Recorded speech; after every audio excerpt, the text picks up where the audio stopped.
come all! See the amazing feats of rabbits pulled from hats, the amazing Chinese locking rings, and a woman sawn in half.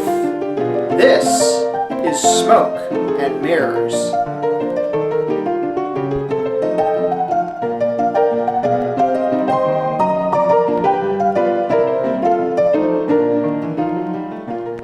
Smoke and Mirrors is a bluffing game for 3 to 5 players. What I have here is definitely a prototype version of it. You'll get official cards with official card backs on them, but this is enough to show you how the game works. So you're going to have one card from each of these decks, and let me show you what these cards are first of all. The green deck here, which is the star deck, all of these cards are a 1 card with 1 mirror card. The swirl deck, or the orange deck right here, are the numbers 1 through 5, and again, a mirror card. Lastly, the skulls deck here, which is the purple deck, those are all 5s and 1 mirror card. To set up the game, you're going to shuffle each deck independently, and then every player is going to get 1 card from each of the decks. Once you have that, you can shove the decks off to the side because you will not need them for the round. So you look at your cards here. So the way you play the game is every round, every magician will claim that their act is 1 higher than the previous magician. So in the first round, I have to play a 1. Well, I have a 1, so I'm going to go ahead and place that 1 face down. And I claim 1. If the next player decides not to challenge me on that, my 1 will stay face down. Then my next opponent will play cards, and they will claim 2. Then I'll go around the table, say it's a 3-player game. The third player will say 3, then it'll come back to me. If I do not challenge the third player, I'm going to go ahead and pick up my card, and now I'm on 4. Well, as you can see, there's no way for me to get a total of 4 on my cards. So, knowing that in the orange deck there is a single 4, I'm going to go ahead and just play this 1 orange card and say 4.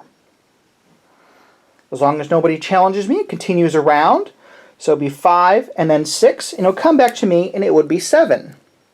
Well, obviously, see, again, I don't have 7, but you know what? I know I can get 6.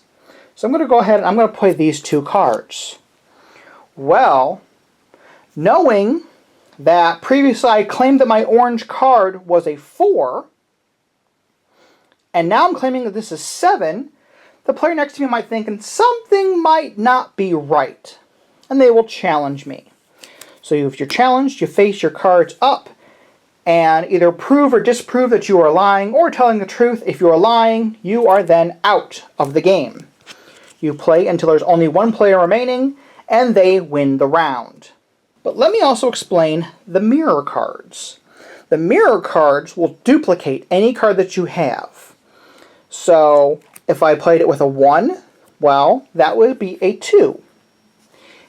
If I played it with a 5, that 5 now becomes a 10. If I played it with a 5 and a 1, I choose which one I want to duplicate.